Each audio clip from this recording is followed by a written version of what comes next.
लोगोफोर दायो जोङो थांगासिनो दङ चिरां टु गहपुर जोङो थांगोन दायो लांदांफारा ना सनितपुर डिस्ट्रिक्टआवहाय दा आंजों लोगोसे दङ मिस्टार अनजालु सिं लाजिबावो आसोला बेचेलार नङालै बिस्रा ओमफ्राय आंजों लोगोसे दंबावो नै मिस्टार सरन्दा ओमफ्राय आरो आंजों दंबावो नै देब्रा माने कर'नाया गारि सिङावब्लाबो कर'ना थायो आरो ओरैबायदि कर'ना डेन्जारखा ओइलाय दा आरो सासे लोगो दंबावो नै मिस्टार देरहासार इउटुबारखौहाय लोगो मोनबाय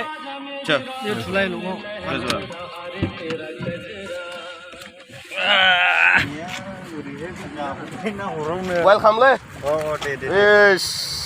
बेबो डेट थांगोन मा लाखो वाव लामायाव जालांनो थाखाय बानाना मालभग आइस नोंसोरो लुबैजोबसिगोन अब्ला जोङो आवगायनायसै नै बिजनिनिफ्राय रौना बिजनियाव सफैबाय दंजोबो लं ट्रिप दिनैहाय जोङो लं ट्रिप खालामगोन फार्स्ट टाइम सेकेन्ड टाइम आङो गहपुराव थांगोन दिनै 600 किल'मिटार्स वाव देरहासाराबो दं नै मालाय पार्सनेल एस जादो दे दायो जोङो थांगासिनो दङ अब्ला नायलांबाय थादो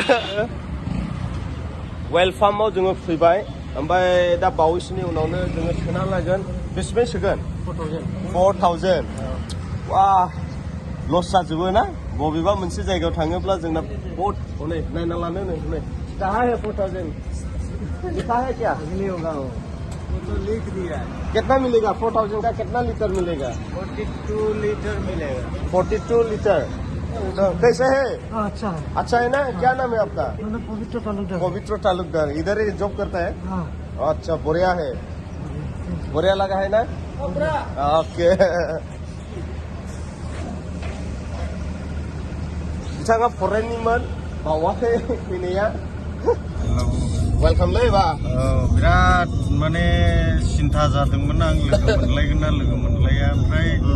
टाइमिंआबो बोरै जों सानैजों मिलायलायखो बेखौथ' बुंनो हाथारलिया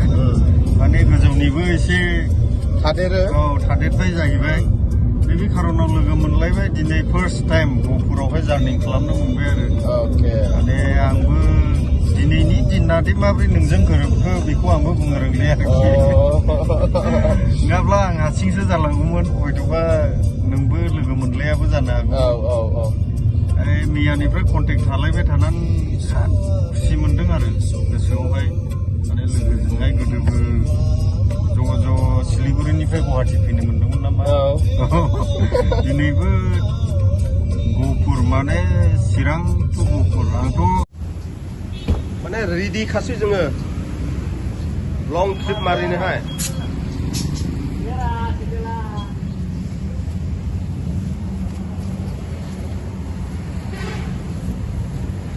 रिया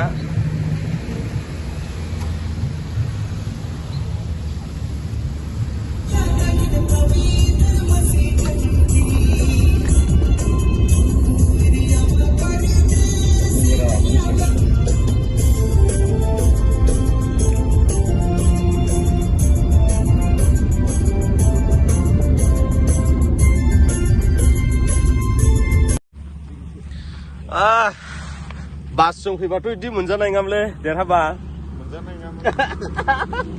आं सिन्था खालामखादों आरो जाखोमाखागौमोन बिसोरो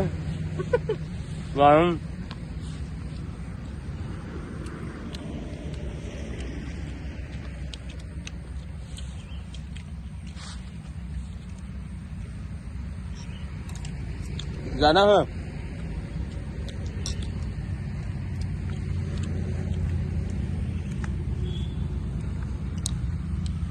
Lalu langsung हाँ जेब्ला नोंसोरो लं ट्रिप खालामगोन अब्ला नोंथांमोना गाव गावनि न'निफ्रायनो लानानै फैखा जेरै जों लाबोदों नै माइब्रा वाव ग्रेट फाइनालावहाय जोङो सफैबाय बेयो जाहैबाय दिकियाजुलिनि टि गार्डेन आदा फुनय टाउन मोनथ'वाखै दा टाउननि आगोलाव मोनसे दिकियाजुलिनि टि गार्डेन दं बेयाव दंफैयो गोबावसैमोन ओमफ्राय जोंहाथ' टि गार्डेनबो गैया खिन्थु टि गार्डेननि अनगा जों सापाति जोङो टिखौ लोङो बेनिखायनो गोजोननाय मोनदों दिनै नुनानैहाय बागानखौ नुनानै आरो नायलांबाय थानो अदालगुरियावबो दङ टि गार्डेन दिकियाजुलि जेरावबो टि गार्डेन दं आरो देरहासारनाय बेस्ट'ने गोजोननाय मोनदों बहुद मोजां नायलांबाय था आरो नोंथांमोना जुदि आंनि चेनेलखौ मोजां मोनदोंब्ला निश्चय सापर्ट खालाम अब्ला नोंथांमोननि थाखाय गोदान भिडिअ लाबोनो हानायनि थेंक इउ से